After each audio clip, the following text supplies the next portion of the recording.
Welcome to the Pearls of Wisdom podcast, where we mix business, law of attraction, spirituality, and well-being with great guests and phenomenal stories. You'll hear hints, tips, and up-to-the-minute information on digital communication from an expert in her field.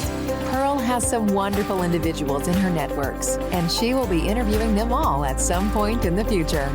Enjoy your listening.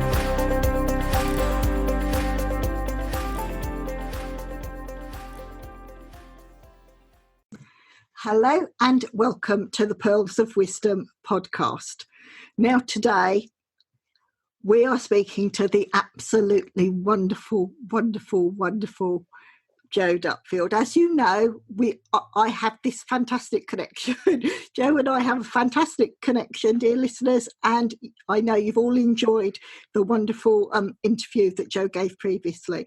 Now this chat today is all about the Pearls of Wisdom virtual online retreat that is running 5th and 6th of September, and Jo is one of our platinum sponsors.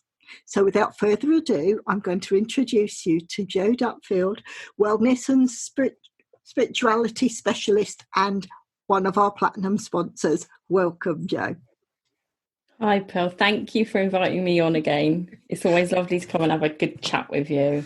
I look forward to this. I mean, the listeners should know we speak most days anyway, and quite a few times every day, I think. Yeah, we do. We're terrible, aren't we? But it's good because we've got that connection, which is so lovely. And I think the listeners will actually hear and feel that connection as well. So I'm going to ask. It's lovely. Brilliant. I'm going to ask you first, Jo. As you have been wonderful, you're doing so many sessions for us. Can you give a brief outline of what the audience can expect from you on the sessions during the retreat, please? Well, I gave it a lot of thought, as you know, and the theme of the retreat being moving through the other side of lockdown and COVID. I was thinking how I could best serve people. And something that I've done through lockdown myself on my own business page was free meditations and free healing sessions where people can go through a visualization and essentially heal themselves with a bit of guidance. And I thought, how could I enhance that? How could I make that even more powerful and more effective for your attendees, for the participants in the retreat? So the Saturday is going to be, the first half of it is going to be about our intuition. I think something that has happened to a lot of people during lockdown is that we've switched off from listening to ourselves because we've been wrapped up in this fear, the uncertainty, the unknown, and to separate ourselves from everybody. We've kind of lost touch with our own inner voice and our own inner guidance. And what I want to do is create a space where you can get back in touch with that. So the first part of Saturday will be about listening, how to listen to your intuition, how to connect to it, and then how to actually put that into effect.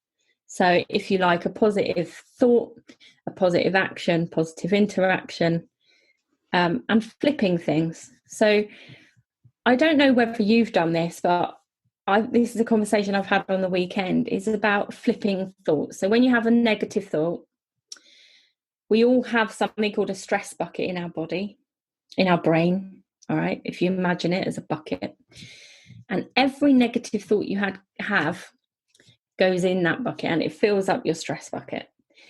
And it's when that gets overfilled or when it starts to overflow that we have the feeling of overwhelm. Some people will go into burnout, some people get anxiety, some people get stress-related illnesses. And what that stress bucket does is it puts us into fight or flight. And when we're in our fight or flight state, well, it's actually flight, fight, or fawn. And what that does is it stops us from being able to listen to our intuition, because what we're listening to at that point is the primitive brain, the reptilian brain. We have two little almond-shaped devices in the brain called the amygdala, and it's the smoke alarm of the brain. And the minute that starts going off, we don't actually listen to our intuition anymore. We're listening to our amygdala. we're listening to our fear response. And I think for so many people through this period, this pandemic period, they've actually swapped from listening to their gut feeling or their intuition into feeling and reacting to that fear state. Yep. So what can we do about that?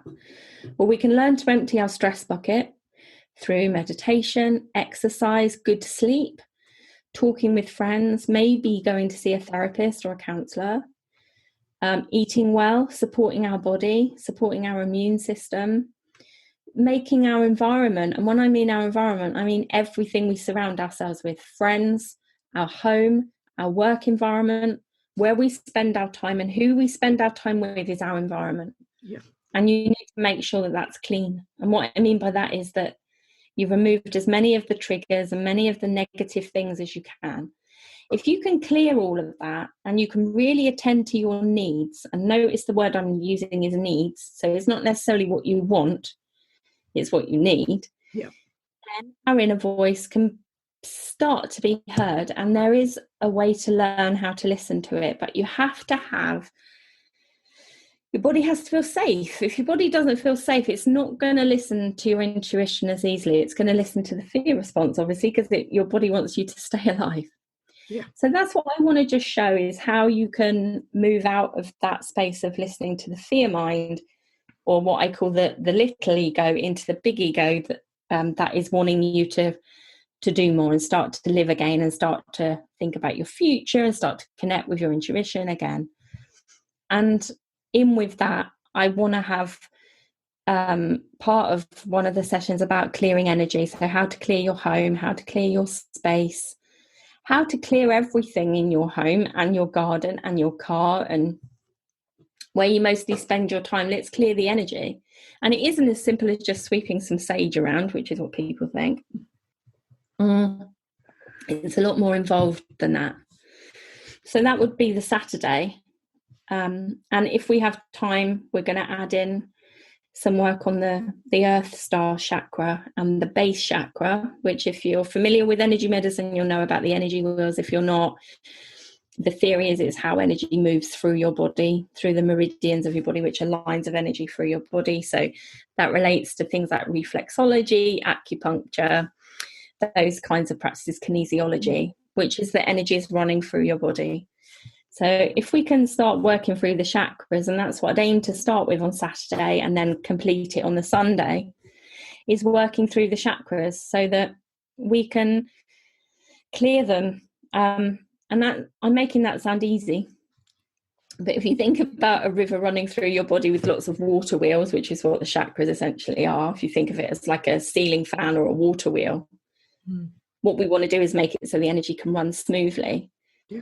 But the trouble is, the different energy that is within those chakras and the different glands within our body and the mechanics, the physical mechanics of our body. So the solar plexus isn't very far from the adrenal glands. And of course, the adrenal glands are what's triggered by the flight.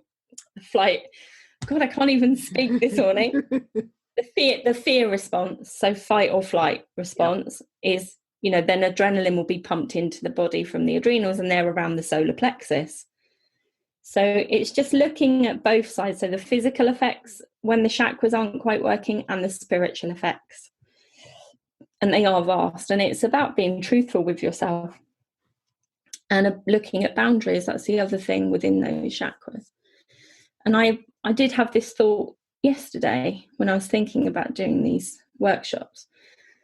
In my own life at the moment, the pattern of saying no and yes to things is coming up for me. Yeah. And we've talked about it privately. But there is something that I really want to work on with boundaries. And I'm not quite sure which chakra it's going to link to. Spirit will show me. But I suspect it is the solar plexus, actually, because it's that part when we cross our arms that we cover. It's just below our breastbone. That saying no to somebody and having maybe 10 minutes of uncomfortableness or discomfort is much better than 6 months of resentment where you said yes to something that you really don't want to do. And I'm beyond doing that. I refuse to do it anymore. I'm not saying yes to things. And I've been practicing this for about 18 months. Well, I'd rather say no and feel a little bit awkward for a while and have someone be a bit pissed off with me rather than say yes, go and do it, and actually feel resentful towards that person or that situation. Yeah. And so often we do that, and actually that's not good for you, because the resentment is harboured in your body. And it's all of those kinds of things that I'd like to address during the retreat, really.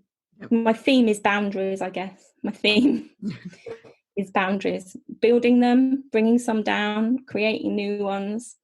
And it's boundaries within you, it's boundaries in your relationship to others, and how you create, how can I put it, like a smooth path for yourself moving forward.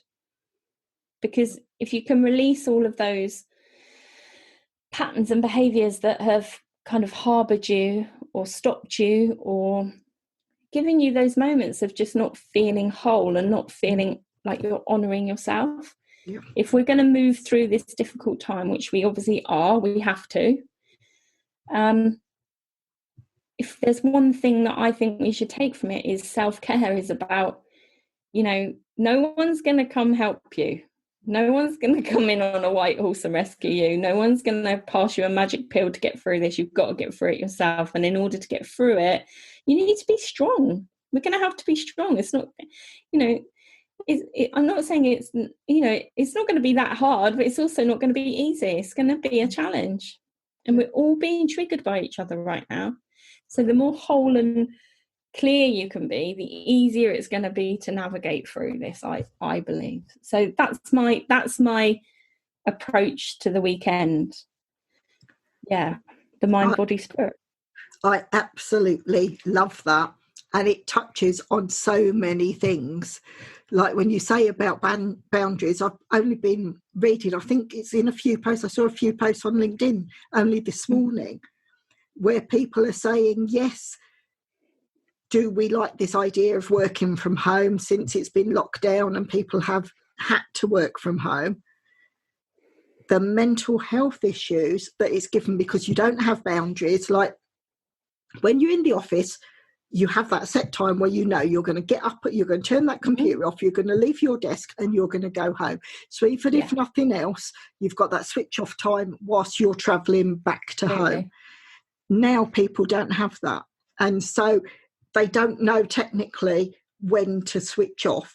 So that they're constantly working. They're giving themselves pressure with that. So it's making more stress. And yes, I think people are seeing, like you said, they're starting to see, they turn into a spiritual way of life and to understand maybe meditating and things that they've never done before. But if they don't have the guidance from someone like you that's an expert in this area, you're not going to feel the benefits. And I think as well, being able to speak the truth, because so often we don't want to say how we're feeling. And the statistics are showing that on average, people that are working from home that would normally work in a place of work are doing 20% increase of hours than they would if they were at work, because people are worried that their boss is going to think they're not working so hard because they're at home. They're also worried because they feel like they're neglecting their families because they're sat in a room upstairs, but they won't talk to their family and they won't. So it's about setting boundaries and also about expectations. So the conversation you can have with your boss, what are you expecting of me when I work at home? I doubt, I'd love to see 10 people that have done that. I bet there's very few that have actually said to their boss, while I'm working at home, what are you expecting of me? Yeah. And the boss might come back and say, well, I'm expecting you to do the same 9 to 5 and 1 till 2 for lunch.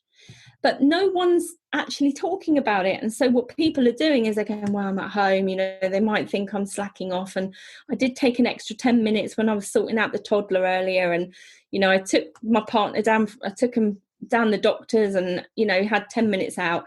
And instead of thinking, well, I can make that up and do an extra 10 minutes, they do an extra hour because they feel guilty for. And so, I think in all aspects, especially working from home, and I've worked from home for, nearly a decade. And actually my private practice was at home. It took up half of my downstairs of my home. Now I have an office upstairs because I can't do one-to-one sessions at the moment for obvious reasons. But I close the doors. When I finished at the end of the day, I tidy my office. I know this probably sounds really anally retentive, but I tidy my office. I wipe all my desks down so it's all clean for the morning. And if there's things I'm going to do in the morning, I have it laid out on my desk so I can just come in and get on with it. Yeah. And no one else is allowed to use my office. And when the door's shut, I get left alone. Yeah. And it also means that when I shut it behind me, I get left alone. Yeah. So there's my boundary, I think.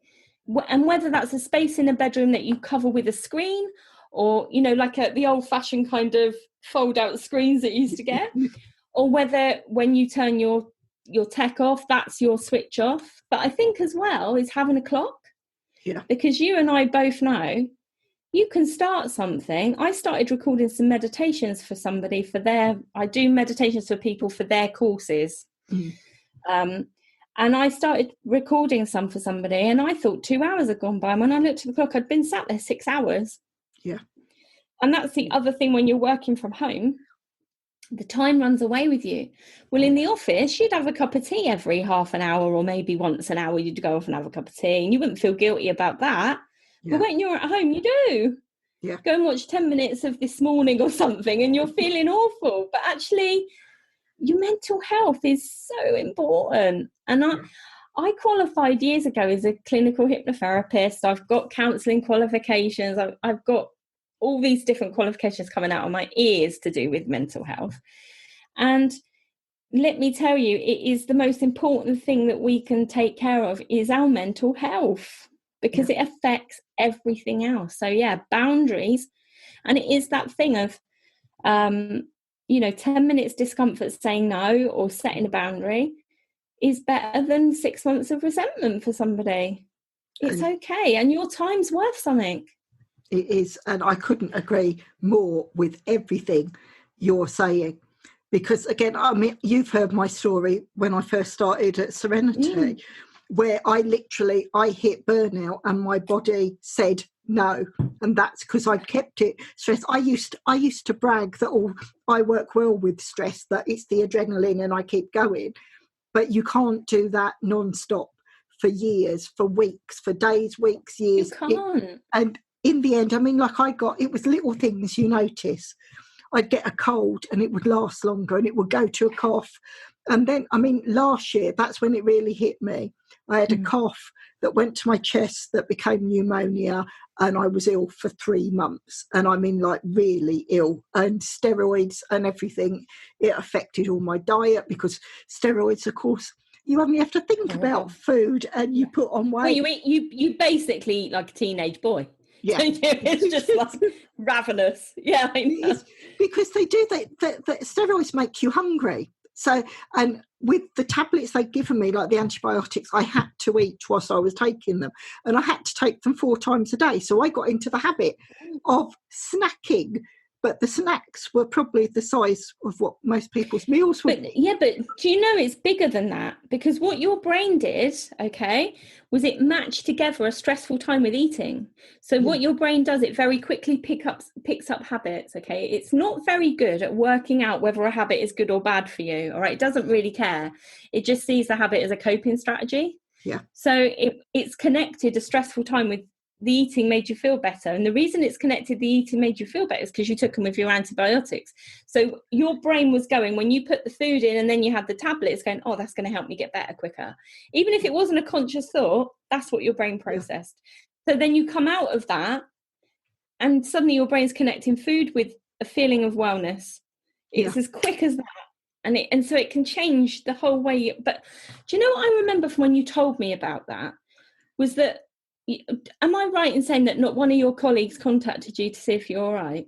No one did. I was texting them because the contract thing, of course, you don't work. If you don't work, you don't get paid. And I had to reach out to my line managers, and no, they didn't ask. But they were more worried about how they would get their laptop back, because how would I get it to think? And I had to literally organise when I was better and go specifically to London to hand in my laptop, because I was going to do it on like DHL or something. I was going to get it signed for, but because it was Home Office at the time, of course, you can't have government stuff going missing. So I had to physically take time out and take it and hand it to someone. Why you're incredibly poorly.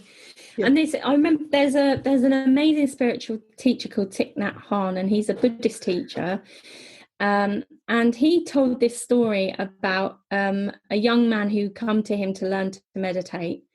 And I'm not quoting this word for word. This is just my remembering of it, where his dad had worked, it was a workaholic, and he literally gave every hour to the company, to the point where he didn't see his children grow up. He missed family holidays, he missed sports, you name it, sports days, celebration days, because he was working, because he was providing for his family, and he was paying a huge mortgage, and he was doing all of that. And his dad suddenly passed away. And this boy went to see Thich Nhat Hanh, or Thai people call him.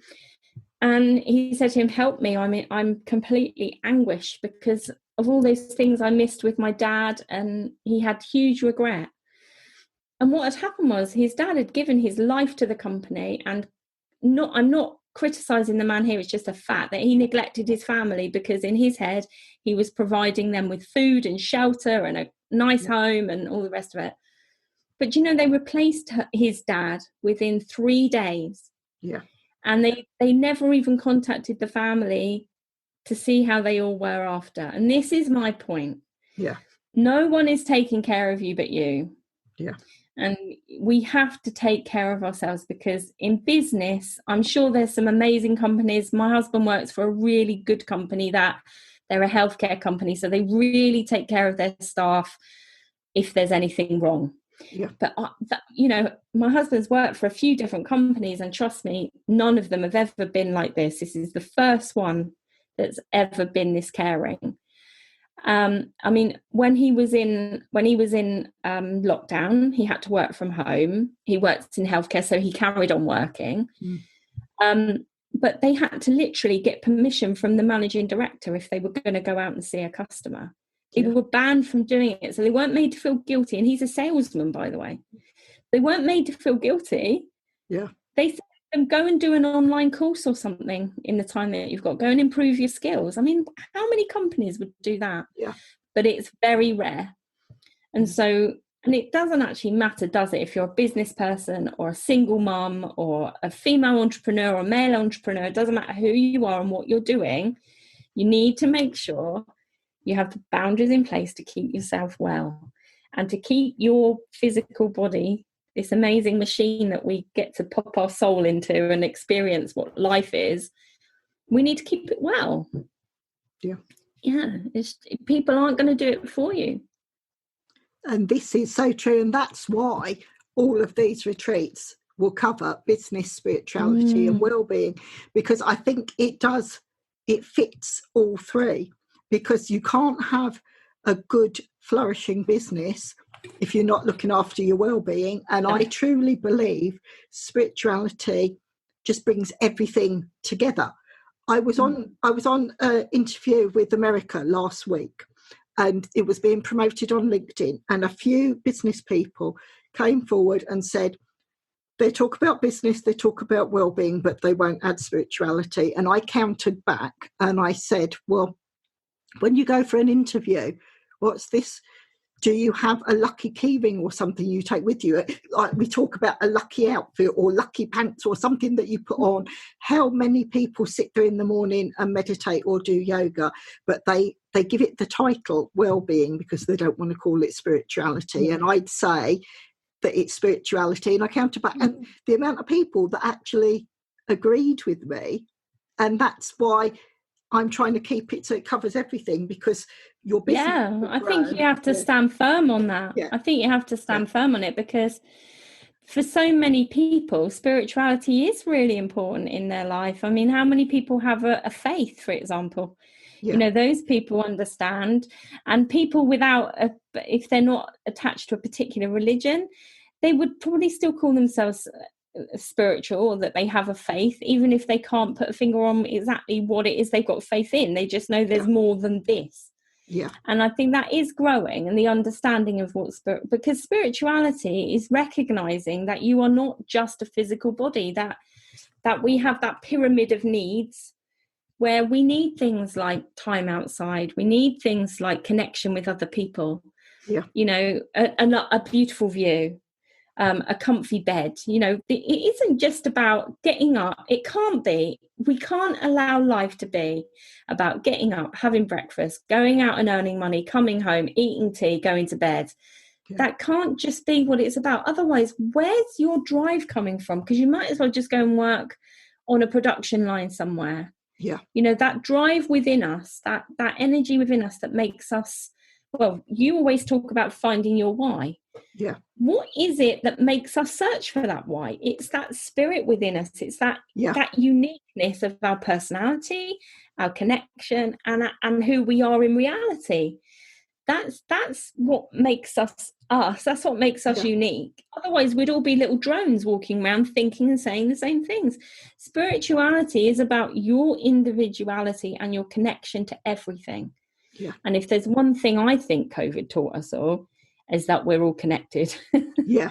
Oh, because, definitely. You know, one woman sneezed in China, and the next thing we know, we're all locked down in our houses. You know, human bodies have a way of connecting. Yes. So, you know, but I think separating wellness and spirituality is fine. And I don't think you have to believe in God or the divine or goddess or whatever it is in order to be spiritual. I think spiritual is about recognizing that you're more than just this physical vehicle. Yeah. And like I said, recognizing the connection to all things. I mean, science has proved it now through various different ways. Quantum physics, you know, we know that we're all connected. We are. It's as simple as that. Yeah. So why not honor that and recognize that? And this is, again, see, everything you're saying is just confirming why I've labelled the retreats the way I have, because it is something that we could all learn. And you know, when I talk about connecting with my soul aligned client, that's me. I've got the business head on, but I've also got my spiritual side that I want to know. I know the best people I will work with, that I will connect with, are soul aligned, because you know that you can get the best results with that. And you're recognizing that spirit within them. You're recognizing, you're honoring it. When we say namaste, that means my soul honors your soul. That's what namaste means. In this country, in the Western world, we say hello and goodbye. If you went to the Far East, they say namaste, especially places like Thailand, Bali. People are recognizing the soul within each other. And do you know, I heard a statistic this morning on the TV, and they were saying that the biggest group of people, and I'm not trying to be negative here, I'm just bringing this in, the biggest group that commit suicide are men between the ages of 40 and 45. I mean, have you ever heard anything more tragic in all your life? And that is now extending to the over 50s, because people aren't seeing a future. They're worried about the future. They're not seeing things going well. They're worried for their homes. They're worried for their livelihood. They're worried for their family. And the reason that I bring that up is because who's holding you? Who's holding space for you? Who's holding you? Who's giving you support? Who's telling you it's going to be all right? Because for a lot of people, they haven't got anyone doing that. Yeah. And the truth is, no one is going to do it for you. You have to do it for you. Yeah. And actually, life is an amazingly beautiful thing. And if we can preserve life, and if we can give people an insight into how they can help themselves and how they can dig themselves out of whatever situation they're in, there's a community that's going to grow out of Pearls of Wisdom retreats. There is a community of like-minded people that will attend. There's a community of amazing experts. And do you know the definition of an expert is someone who's done more than 1,000 hours of training in that, or experience in that subject? So everyone that's presenting on this retreat is an expert. I've no doubt about that. And that means that they've probably hit all of the issues you're hitting in your life, within your business, within your personal life, within your wellness. There will be someone teaching on this retreat that will get you. They will know who you are. They will see you. Yeah. They will know where you are, and you can reach out to them and you can listen to their words. And it might just be one thing that they say that could give you a new lease of life, or it could give you a new path to follow or a new idea to consider. Yeah. And this is what I think is great about it, is you don't have to travel around the world. I've been on retreats all over the world. It's taken me thousands of hours to travel and get back, and lots of money. We're not asking people to do that. We're just asking them to engage and to participate and be present and come and try out some of the ideas. Come and listen to what people are saying. Yeah. You know, there is a thing about, and again, this is inspired from what you were saying about people saying, well, I don't want spirituality. Well, that's fine. That's cool. You carry on your own way. But again, there's the thing I find fascinating about empathy and about compassion. And I heard Brene Brown, who's one of my heroes, talking about this. And it was one of those things that changed me from the minute I heard it. It was the definition between sympathy, empathy, and compassion. Sympathy is where we sit back and we say, oh, I'm really sorry for you, but I'm bloody glad I'm not going through that. Right? That's sympathy, when we go, oh, thank God my child's safe, or thank God my home's okay. I feel sorry for you.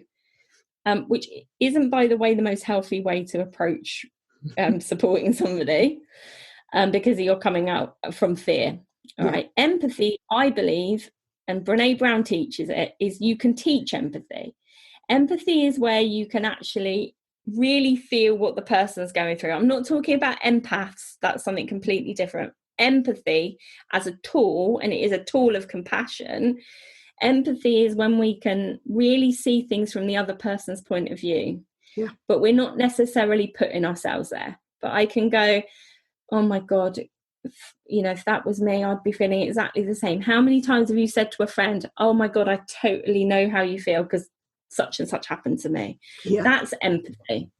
Compassion, though, which is what I think we should all be aiming for, is when I recognize the darkness within myself, I acknowledge it, and I show up with it in order to understand where you're coming from, and then we can sit in the dark together. And what I mean by that is there's so much love and light that goes on within the spiritual world, but the tide is changing, and people are now more willing to share their darkness. And when you came on my show last Friday and you talked about your story, I'm sure you shocked quite a few people with the darkness that you'd faced in your life, because you're such a positive person.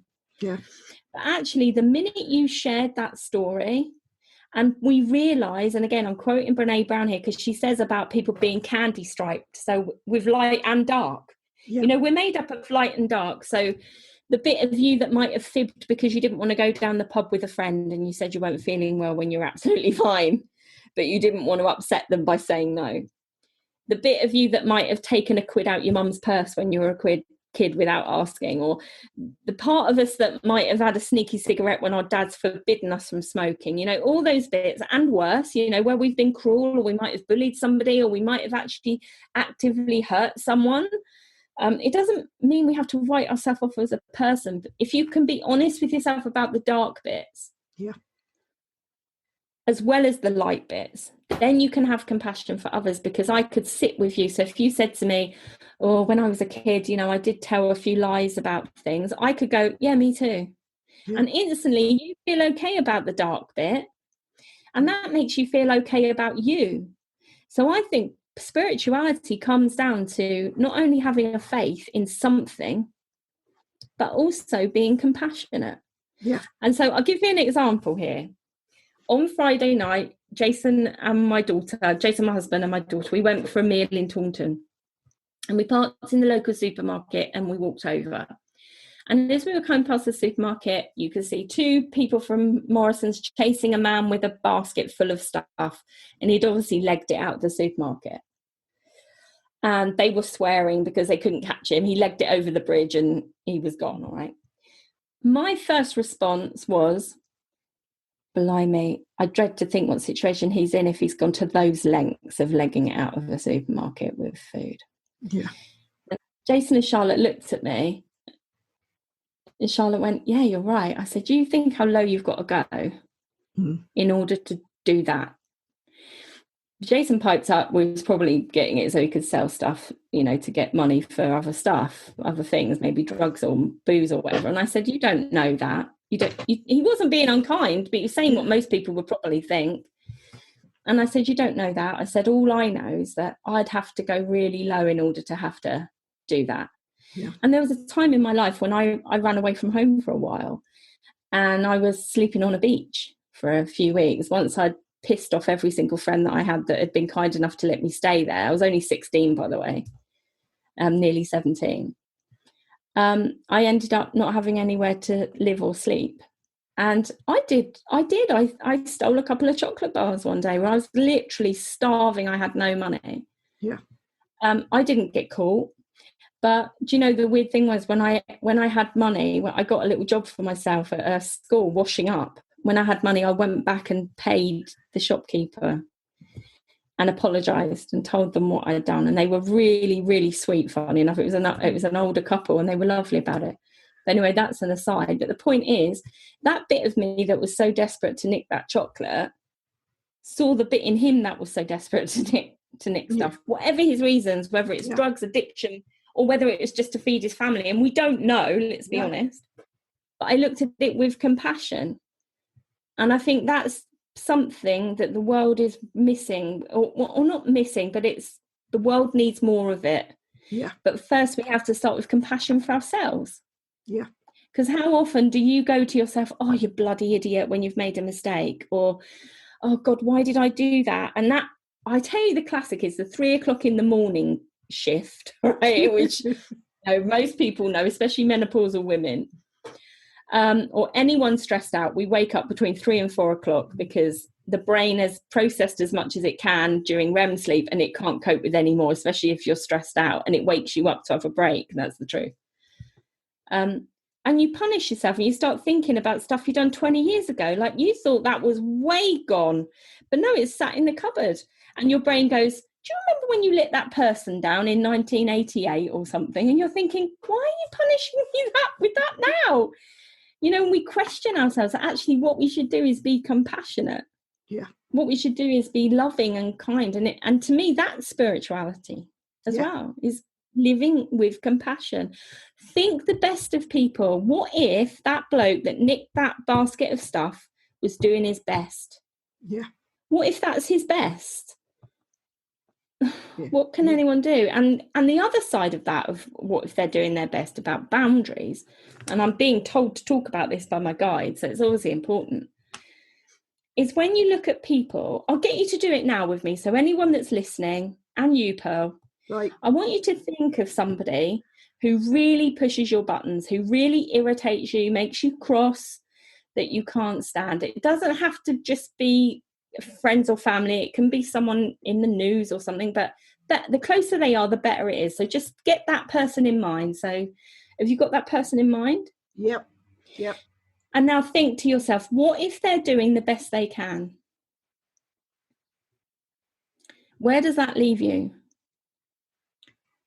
You see, this is weird because, yes, it stops all my anger and everything that I'd be turning to them. It just stops because it takes away all those feelings, or it dilutes those feelings, so you're not feeling. And I'm going to surprise you now by what I'm going to say next, because yes, that is what it should do. Is that you then have to look at your boundaries and think, if that is their best, can I have them in my life or not? Because there's people that I've had to shut out of my life, and they're family members that I choose not to have anything to do with anymore. And it's not because they're bad people, and I'm sure they're doing their best, but their best is too much for me. Yeah. So I have that boundary and I don't have anything to do with them. Mm-hmm. And so you can use that exercise when you look at people that push your buttons, that upset you, that trigger you, that treat you like crap. If they're doing their best and you truly believe that they're doing their best, then you can decide on what boundaries you need. Yeah. Because if you think they're doing their best and their best is way below what you need from them, why are they in your life? Why are you allowing them the freedoms and the space in your life? Where can you erect some boundaries that will, and then when you do decide to come away from a friend or a family member or someone who's doing that, could be a colleague, you won't feel guilty for it because you've acknowledged they're doing their best, and to be frank, their best isn't good enough for you. Yeah. But that's compassion. You're not going, he's a bloody idiot, I'm not having anything to do with him. You're going, he's doing his best he can right now, and unfortunately I can't be around that. And that helps you to look at boundaries, because I can see, I know I'm terrible with boundaries at times. That's partly why I get to burnout, because I give. And it's like people, they don't like to say no.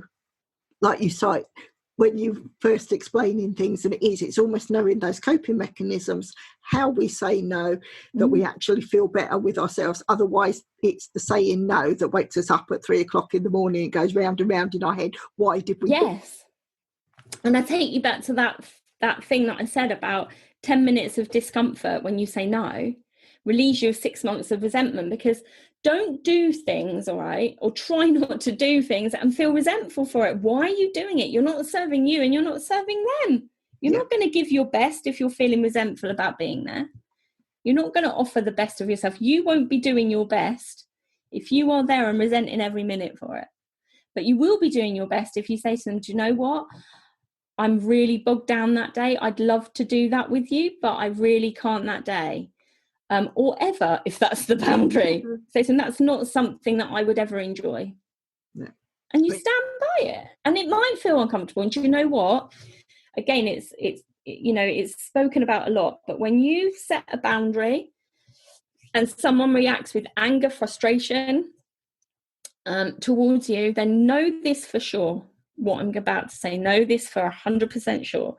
That is when your respect for yourself starts and their respect for you ends. Because if they don't respect that boundary and that no, and they keep pushing, then they are not respecting you. And then you have to think, are they doing their best? If that's their best, then I'm not going to have connection with them anymore. I had this woman who, she was badgering me for a reading for a while. I did a couple of tarot readings for her, for guidance, intuitive guidance for her. And she was with a partner who was very controlling, coercive control. And I couldn't have done any more to help her, guide her and support her and give her advice and put her in connection with different agencies and things to help her. But she never did anything. She wasn't brave enough. It wasn't the right time for her. And she was doing her best, honestly. But I didn't want to take any more money off of her for readings, because she was just told the same thing every time. And she was paralyzed to do anything at that point in her life. And so I refused to do her readings because I didn't feel comfortable taking money off of her when she was vulnerable. And do you see what I mean? And she got extremely angry. I had really, really awful emails and messages, and I'm sure she spoke about me to people in an unkind way or whatever, but that was my boundary and I had to stand by it. But it was evident from her response that she had no respect for me and what I was doing. None. None. And I stood by it, and I have to this day, and it was probably about 5 years ago. And I remember how hard it was. But I couldn't help this person anymore, and I was refusing to take any money off of her for something which wasn't helping her. And so, And each time you do that, it gets easier because you've done it once. And so why say You'd that? hope, wouldn't you? It depends. I mean, or I've always believed that if you have the same thing recurring, it's because you didn't learn the first time. So it's sent in a different way, but so you can go through it and understand it until you understand it. Right, totally. And there's two ways that we can look at this.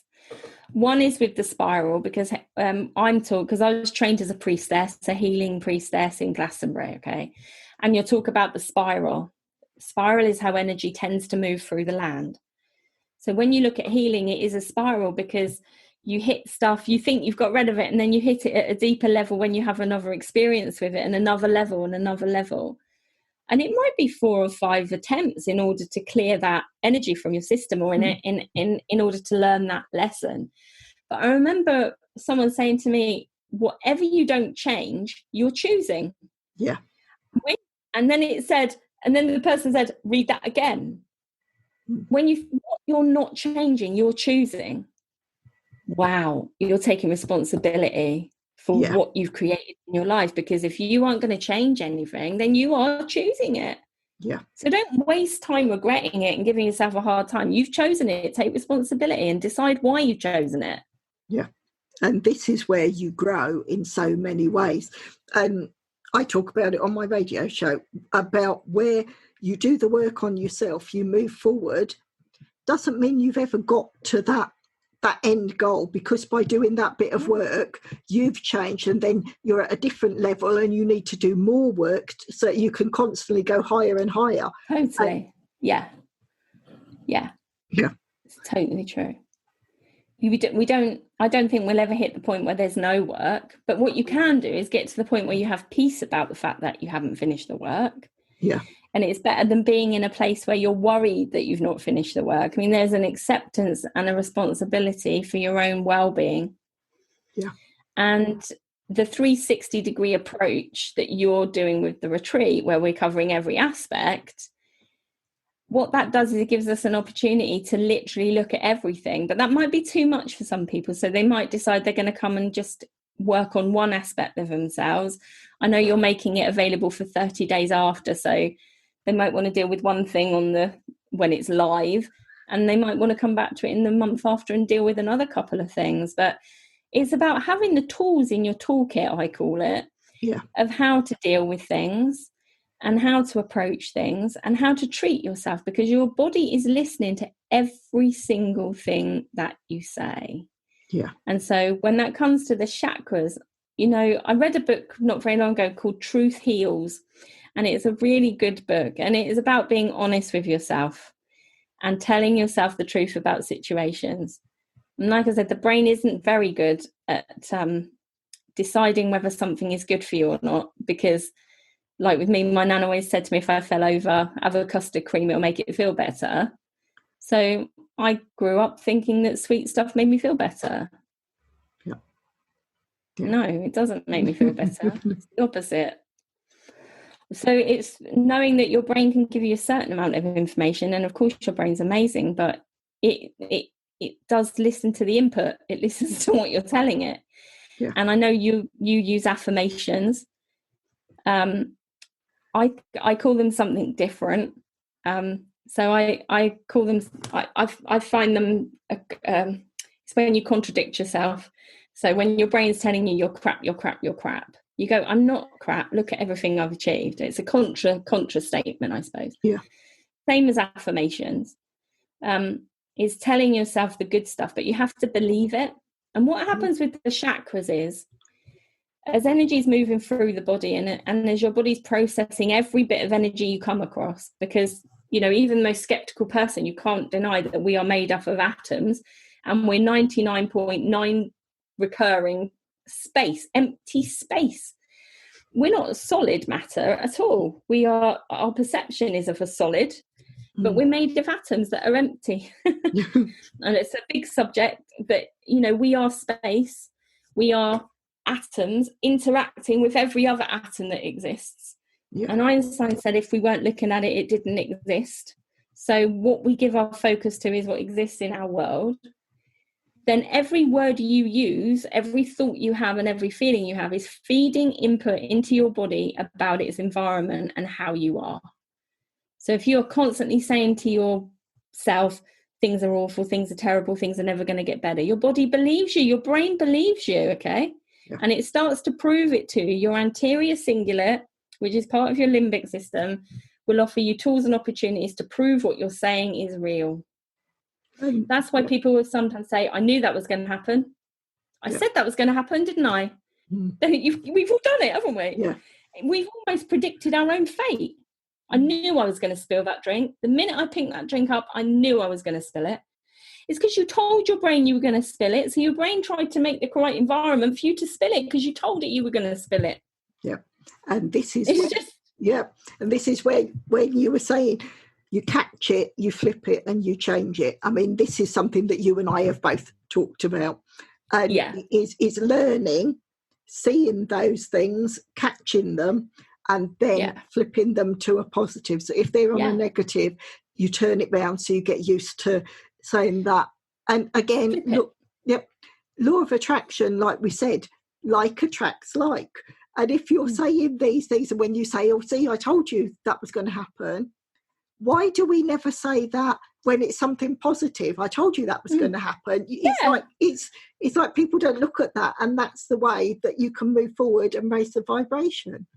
And I do that, and I'm sure you do, where I go, we're going to have an amazing day. I just know we are. Yeah. The roads are going to be clear. I know the roads are going to be clear. We're going to have a really good journey. I do that a lot. But do you know what I do find, though, and I've found this lately, is that flipping things can be a little bit exhausting. I realise that. And just lately, like I said, I'm going through the menopause. So I'm not talking about stuff that I don't do here. I've had mood swings where I felt, really despondent, really fed up, or suddenly got a rage from nowhere. And I have to really work hard at flipping it. It's been exhausting. I don't give in to the thoughts, but it can be exhausting. But at the end of the day, you have to remember that nothing stays the same for very long. So even when it's hard and exhausting, keep flipping it, because at some point your mood will lift, the rage will drop, that feeling of, no hope will go, and you'll be back into a place. And that's because you're flipping it. And you tell your brain enough times, a thought is a thing, all right? A thought is a physical thing. Yeah. It's abstract in your mind, but it's a thing to your body. So the more you tell yourself, I can do this, the quicker your brain goes, oh, okay, we can do this. Let's look for a tool and opportunity to make that real. Yeah. And with the spirit and with the chakras, like I was saying about the stress bucket that all the negative thoughts go in, they go in the stress bucket. When the body's processing that through whatever you do, whether it's exercise, meditation, it's actually being filtered through the chakras. Yeah. And what can happen with the energy system, and it runs right down the center of the body, if you think of it, like I said, as ceiling fans or water wheels, that sometimes if you already have a weakness in an area, so let's just say the throat. Throat is about our will. It's about our personal sense of will and our communication, obviously. And also our guides and our intuition speaks to us through our throat. Okay. It's why sometimes when people are starting to develop, talking to guides and with mediumship, they get sore throats, or they get a cough, or they'll be talking about the spirit and they'll start having a cough. It's because this is clearing. And a lot of people have trouble with speaking their truth. Yeah. People that have grown up with maybe an alcoholic, or someone who's grown up with a difficult parent, or someone who's had a partner who closes them down. They haven't been able to speak their truth, either through confidence or control or whatever it is. The minute you start clearing that and allow people to speak their truth, and you're giving them a stronger will because that is clear, that's going to affect every other energy system in the body. Yeah. Because if you're suddenly speaking your truth, guess what? Your heart starts to clear, and your solar plexus, where our self-respect sits, starts to clear. So actually you can't clear one without clearing the others, and it is a water wheel. So as you clear one and the throat starts to turn quicker, then the other chakras are getting more energy, which means they can start to clear themselves and they can start to work more effectively. And if you, for example, get your base chakra working properly and clear, then you are going to feel more secure, you will have less money worries, you will stand stronger, you will be firm in your beliefs and ideas, do you see? So it's worth clearing all of those chakras. It's one of the most powerful things you can do for yourself. And once you've done the major work and you've given it a really thorough clear, then a simple chakra balancing once a week will keep you in tip-top condition. Yeah. And then as you grow that connection, you'll know. So, for example, going back to the throat. So you've cleared your throat, you started speaking your truth, you're communicating better, you found your sense of will is stronger to get things done. All of a sudden, you wake up in the morning and you think, oh, I can't have that conversation with Joe today. I can't have, that's too difficult today. I can't do it. The first thing I'd be doing is clearing my throat, because something's happened that is making you feel you can't speak your truth again. Yeah. And it just gives you that extra amazing tool Because if your body and your chakras are clear, or as clear as they can be at that time, then you've got more of a chance of having a balanced energy and a balanced approach. Yeah. Really important. Yeah. And of course, if your chakras are clear, less fight or flight, more intuition. You're in tune, you're in flow, if you like. Yeah. And literally, because a lot of people talk about being in flow, and I don't know that I really understand many of them, but my idea of being in flow is when that energy comes in from the universe, that life force energy comes in and it has free flow through the body. Yeah. It means that your body is able to have that life force running smoothly and clearly. And without that, we do manifest issues with our mental health or our physical health, or our, that's what yoga is trying to achieve. It's what reflexology, kinesiology, acupuncture, acupressure. I could give you thousands of different modalities that work with the chakra system to keep the chi, the life force energy, smoothly running. And I want to give that tool to people so that they can understand it. Yeah. We'll do a deep clearing, so house cleaning, a deep clean. And then, show you techniques for keeping that running clearly. And it is things like the compassion, all right? So when someone pushes your buttons or triggers you, rather than letting it go into your body, I want to show you ways to build a boundary and deflect it. Yeah. So that you don't take it on board. It's, so often, what was it that happened recently? Something's just popped into my head and then popped back out. It's about people making things your responsibility, that when they're not. Yeah. Yeah. That's not my responsibility and it's not my problem. Yeah. No, I don't accept it. Yeah. And people will go, oh my God, you mean I've got to take responsibility for that? Well, yeah, that is your thing. It's nothing to do with me. I mean, how often do we take stuff on and then go, oh Christ, why on earth did I say I'd help with that? Yeah. It might have actually been that person's lesson to struggle with that and have the time to try and work it out. But equally, of course, it could be your lesson to learn a boundary, so it works both ways. But that's what I think will be a really powerful tool for people, is being able to take control of their energy. Yeah. So that they can be compassionate. I mean, if you're full up with everyone else's crap and you're full up with your own crap and your chakras aren't moving very fast because your life force has slowed down, and depression means to depress everything, to push everything down. Yeah. And, that, with the chakras, if you're depressing all the energy and you're pushing it all down, there can't be a flow. So things get stagnant. And that's when things like trauma can sit in the body. And I mean, it's a massive subject. But I mean, you can tell I've been a healer for many, many years. And I teach healing. So, you're working with Reiki and Seiken, you're working with the energy system. And I'm registered with the National Complementary Healthcare Council and the Professional Standards Council. So I aim to always work at a really high level. So this is something that I truly, truly believe in. I don't come in and teach about the chakras from a place of, I've read a book. I've done many more than 1,000 hours of learning in this. And trust me, if you can get a grip on it, you will be able to live a healthier, more sustained life. You'll be able to cope with things. And do you know what? You'll start making choices which are about your happiness rather than your need. Yeah. And it hits so many different areas. As you're saying that, I've always said when I go into companies and I work with them, but if you're looking to raise the vibration of a company to actually build engagement, you need to build in those different areas. And a happy company has little to no sickness. If you go into a company and there's lots of sickness, one, it's not going to be and the times I've had conversations with HR when I'm looking at that to do the social media piece, that what is it that they're giving out? What is every employee that works for you sharing? If they're ill, everyone in and they're going home and saying, oh, I'm so stressed, I can't keep up, I'm signed off work because I'm ill. That message is then sent out, and you wonder why, when you do want to recruit new people, you can't, because the message and the impetus that's being put out there is one of negativity. So it fits in so many different ways. And that's when I go back to say, where business, spirituality and wellbeing all fit together, and they all they are. It's almost like a jigsaw. You can't complete it if you haven't got that Totally connection agree. to all three.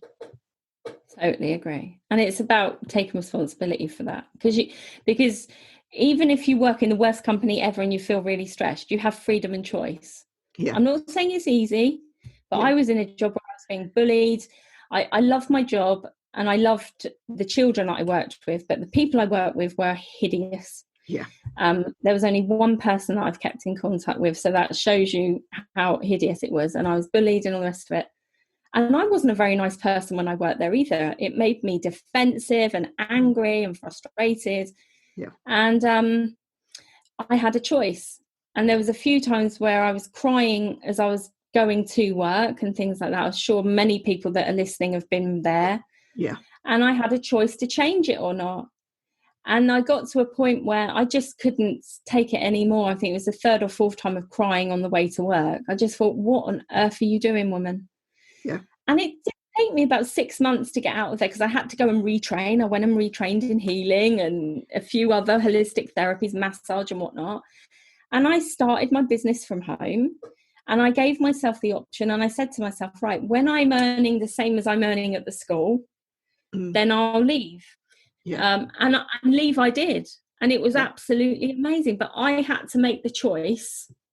And we all have freedom and choice to create a different way of being. We don't have to be in a situation that is horrible. We don't have to be in a situation that is making us cry going to work, or, this is what, I'm sure if you talk to lots of people that have started their own business, it's because they want the freedom and choice to live a different life than the one they've been living as an employee.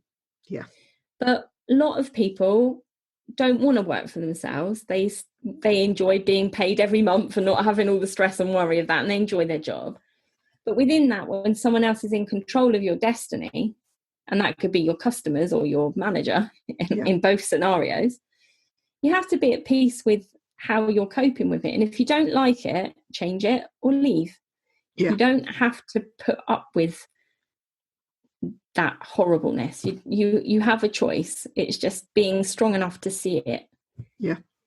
And so, the retreat is about that, isn't it? It's about getting to know who you are now and looking at all the different ways that you can approach how you want your future to be.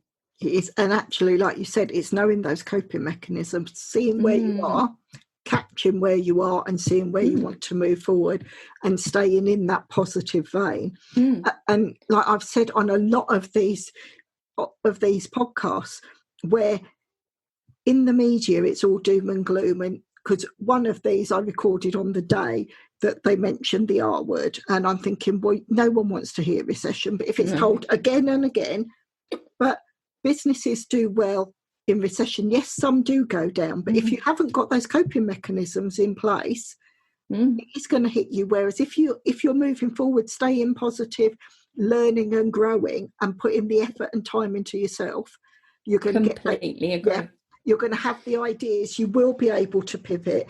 Where you pivot the learning and work on yourself, you could do the same with your business, and then you can make it move forward. Which is why I thought, yes, just put positivity when it comes to post-lockdown.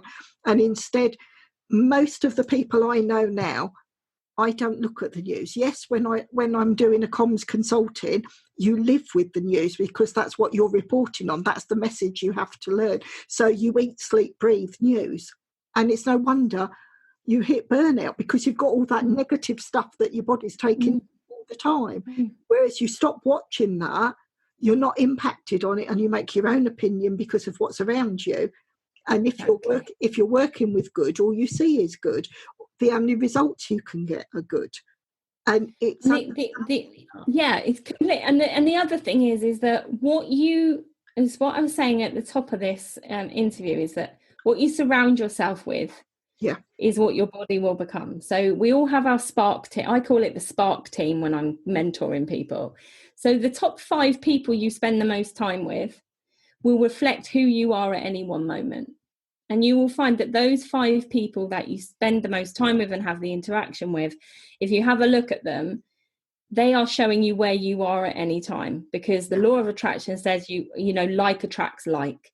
So if there are people that are around you, and this is something else I'm going to talk about on the retreat, if you have people around you that trigger you, make you feel bad, you need to look at why you're in those relationships, because there'll be a benefit, otherwise you would have got rid of them. The other thing is about coming away from the news, because when you read the news, I mean, you'd think the world would there be no hope? When you read the news, listen to the news, you'd think there was no hope. I don't know why that's the news agenda. I don't buy into all these conspiracy theories that reptiles are trying to take over the earth. I just think it's a pattern we've gotten into, and that, bad news is good news. There's plenty of bad things if you go looking for it. But equally, if you flip that and you look for some positive things, there's so many positive things happening in the world. And I have friends, I'll give you an example. What I mean is I have friends which are amazing eco warriors that recycle everything. They make their imprint on the earth as small as possible. They're vegetarian or vegan. Amazing people that put a huge effort into protecting the planet. But a lot of them, are beleaguered with the state of the world. They're scared for the earth. They're scared for pollution. They're scared for animals. They're scared for our future. When you watch these walks and talks about the environment with different people, it's all doom and gloom. But actually, I've been campaigning for animal rights since I was a teenager, when I first saw a dancing bear on a holiday to Istanbul. I've been giving money to Whisper all that time, and I've done campaigns to stop circuses using live animals and all sorts, contacted MPs and done all the campaigning and everything. I can look and find some positive stories. So someone might focus on Japan or killing whales again this year, but actually there was another story saying that there's been a 4-fold increase in blue whales. So it just depends where you want to look. There's always going to be, and that's why I said to you about the candy stripe, the light and dark. There's always going to be light and dark. And you can choose which you're going to immerse yourself in.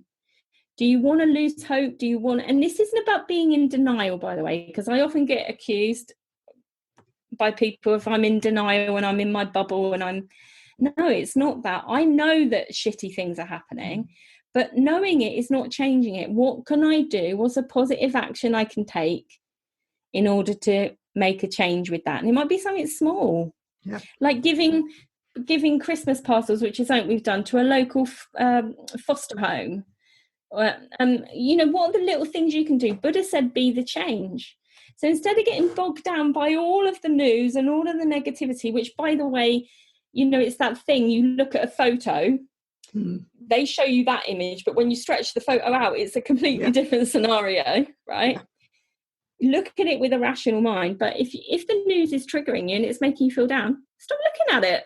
You don't need to look at it. There is a newspaper called The Positive Times. It's brilliant. And it does talk about challenges in the earth, but it focuses on what people are doing about it. So be discerning. What are you surrounding yourself with? What's your environment? And this is where, when you say the dark and light, some of that dark you need to understand, because you need to dial it up when you need to do certain works. When you look at a personality trait, yes, you might have a dominant trait that you use, but you need all those other areas to work with you to actually get the results that you need. And again, as we say, all the exhibitors are teaching you or giving you insight into all of these different areas. And like you said, you can compartmentalise that and say, right, I'm not there in my journey, but I've seen this person. I'm going to maybe stay in contact with them because I'd like to learn in the future. But currently I'm here, and these are the exhibitors that I connect with, that I need to work with now and to learn and grow. And every single one of the people that are taking part in the retreat have a fantastic story to tell. They have an example so like we said, that soul aligned person, so you can actually connect energetically and see. And the fact that people are listening to this, the fact that they are drawn to the retreat, is because there's a message there for them to learn and grow. And then they're there to connect with us, because all of us, like you said, it's almost like a movement, but I don't want to call it that, but it's like-minded people. It is, though. It is a movement. And I think as well, again, just using a brief example, you can either look at we're going into recession, or you can look at it, we've got the lowest interest rates we've ever had in history. Which one are you going to focus on? And what Pearls of Wisdom is doing, what the retreat is doing, is getting you to look at the fact we've got the lowest interest rates. How can you change things? How can you grow? How can you adapt? How can you take responsibility? And it's almost like having this team of, angels behind you, like all holding you and saying, well, I did it this way, you could choose that. I did it that way, you could choose that. Or you could choose all the different ways and apply all of the wisdoms. But it's that thing of, I'm not going to put you on my back and carry you down the road, but I will hold your hand and I'll light the torch and we'll get down the road together. And that's what I feel it's about. It's about supporting each other and recognizing that it is difficult at the moment, but it doesn't have to be doom and gloom. It doesn't have to be hopeless. Nothing's hopeless. While you've got breath, there is hope. That's the way I look at it. Exactly. While I'm still breathing, I can make a difference. And the way and the way I see it as well, the people that attend as the audience on this retreat, in 3 months' time, they could be an exhibitor because they've learned and they go on that journey and then they share. Because like you said about being an expert just knows that bit more than someone else does. And it's a bit further down the road. Exactly. And you're always going to have those people that need to learn from you. And then that's why I was saying, like, we always have different coaches to work with because we're at different stages. And we grow out of them, And do you know, should I tell you that? Same with spirit guides. So people imagine that when we have a spirit guide, we stay with them forever. There is one guide that will be with you forever. You normally have one guide that is your life guide, and they're there to make sure you complete all your contracts from before you incarnated. But all the other guides are teachers, essentially. So some will come in, some will go, some will say, I've had 4 different mediumship guides. Because as I've grown and learned, I've needed a different teacher. And that happens in the real world as well. One coach is there to help you maybe get your physical fitness really good. Then you'll move on to another coach who's going to help you get your business up and running. Then you'll need another coach that's going to help you get your home life, or coach or therapist or whoever it is. And this is giving you the option that you can dip in and out of all these different practitioners and really have an opportunity to find someone who works for you, or to find a way of being that works for you, or an approach that works for you.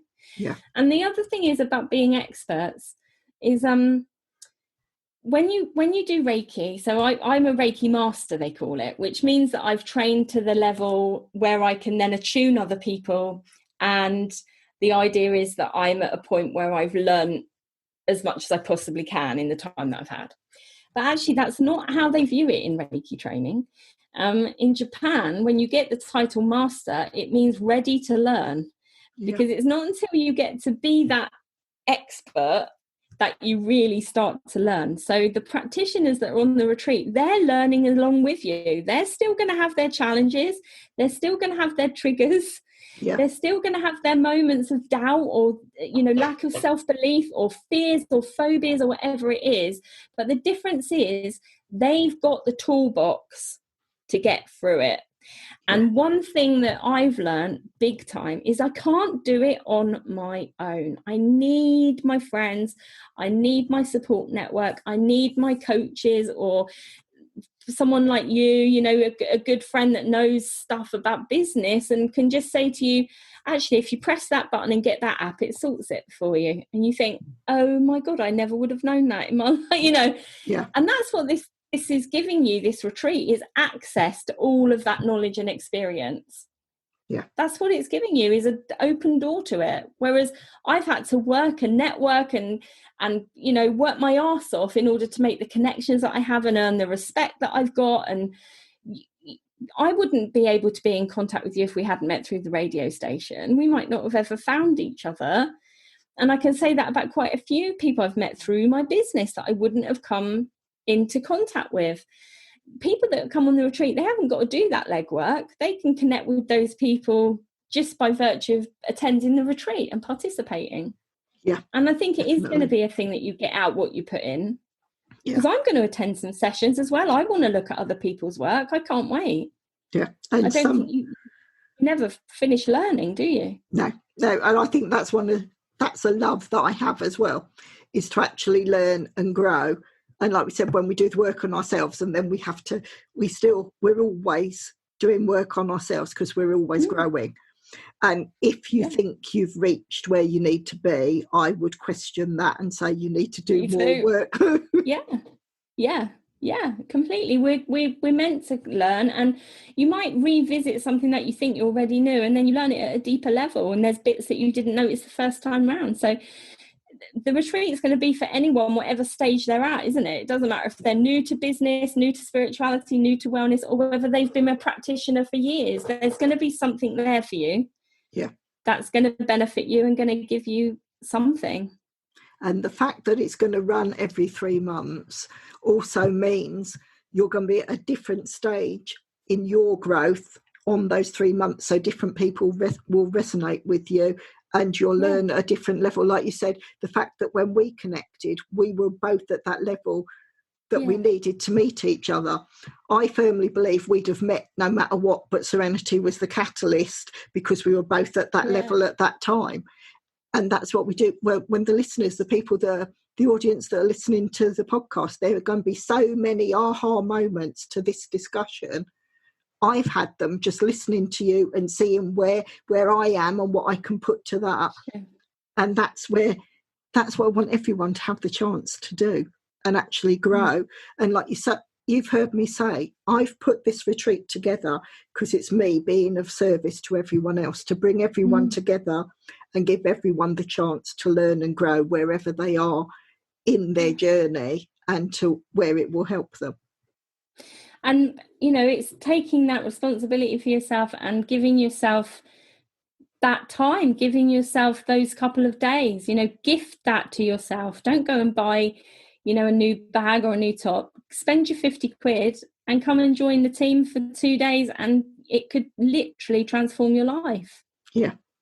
I really believe that. Really do. Totally do. I mean, it's just wonderful. Everything you share, Jo, I can resonate with all of it. And I just hope that the people listening, it will resonate with them. Or is when they listen to it again, they might be coming to this when we're running the retreat in December. You don't know when they listen and when it resonates. But you've got the chance of joining this movement at the very beginning and seeing, and just think, if you don't do it now, and then you see the adverts for December, you are going to kick yourself, because if you'd done it now, 3 months down the line, think where you could have been ahead. Yeah. Absolutely. So, we're offering it, we're coming together as a community, and we want you as part of our community. Come and join us. Come and be part of something positive at this time of uncertainty. Come and learn some tools. Come and fill your toolbox up. And also come and chill out and get away from everything. Yeah. Because it would be an opportunity to literally, just get away from the world for a couple of days. Yeah, and it's soak up that positivity so you can actually see the world in a different light, in a nice positive light, and know that that's rubbed off on you, and just see just by following some of the things you learn, see what difference it makes in your life as well. So true. Bless you. I'm excited for it. I must admit, what I am, I wouldn't have set it up if I didn't have a passion about it. And every time I talk to people and to see, and it all grows and different ideas come in, and I think, yes, this is a way forward to help so many people to stay in positivity. And I tell you something I done yesterday. I'll show you. Not yesterday, the day before. I got my 2021 diary, and I got it because I thought, no, 2021 is going to be a good year. Yeah. 2020 has been a year of Christ, where we've all had to really reevaluate our lives, and it's been a massive, massive learning for everyone on the planet, good and bad. But I thought, no, 2021, let's start moving towards that now. And I'm going to write in the front of my diary on the 1st of January, I'm going to write what I want 2021 to be. Yeah. What I want it to be for me. Yeah. And set the intention. I'm going to do it later. I'm going to write it out because, you know, for me personally, there's been good and tough things within COVID. But overall, when I look at it, it's been one of the best experiences I've had. Yeah. And I know I'm an optimist. I know I'm a bit Pollyanna. I do find the good in everything. But when I lost my sight years ago, and people ask me now, oh my God, that must have been terrible, wasn't it? And I say, no, it's the best thing that happened to me at the time, because it made me change my whole life, and it showed me what I really wanted, and it showed me what I was capable of, and it showed me how I could get through tough times. And this is no different. Yeah. You can either look at it as something that's going to break you, or you look at it that something that's going to motivate you and help you to find your why, help you to find what it is that you really want. It's your choice. I mean, it's literally as simple as that. You either take the high road or you take the low road. And the high road might be tougher, but it's going to feel better in the long run. Yeah. Oh, definitely. That. Couldn't agree more. It has been an absolute pleasure sharing this. And I know I'm talking to you. I mean, the listeners, if you take nothing else from what we've shared, join this movement now, and then see as it grows how you grow, what you learn from each and every one of these exhibitors, see what the wonderful things are that the sponsors are putting in, and just learn and grow and do it now, because otherwise you'll be sitting here listening to interviews in December and thinking, why on earth didn't I do it earlier? And yes, this is brand new. It's brand new. This is the first time we've run it. So get in whilst it's on lower prices, because once it becomes established and we have that following, the prices are going to go up. They're not going to go up massively, because I'd never get it out of people's budgets. But make sure you grab it now and learn and grow, so that you can be in the audience and attendee now, but in December you could be an exhibitor, and come March you could have earned enough and been in a place where you become a sponsor, because that's how you and your business have grown. So, and who knows, one day, if it feels right, we might have an in-person Pearls of Wisdom retreat. I'd be there. I mean, this is ideally. I will always do the online, because I think that is going to be the new normal. But yes, when we can move freely, this is what I want to do in different areas, so people can replicate it and actually follow through and see, as long as it's delivering on the same dreams and ideas and everything that Pearls of Wisdom stand for, that can be used and duplicated across the globe, really. It's exciting. It is the possibilities. So it just leaves me to say, Jo Dutfield, thank you so much. It is always a pleasure. I could talk to you all day long, but literally the pearls of wisdom that you share is just fantastic. Thank you so much. And Thank you. Namaste to you, Pearl. Thank you. Thank you for listening to the Pearls of Wisdom podcast. We hope you have enjoyed the content shared. Please share with others who would like to enjoy these interviews and discussions. If you would like to support the podcast, please follow the link in the episode description. If you want to be a guest on the show, reach out and let's discuss next steps. Until the next time, enjoy your listening.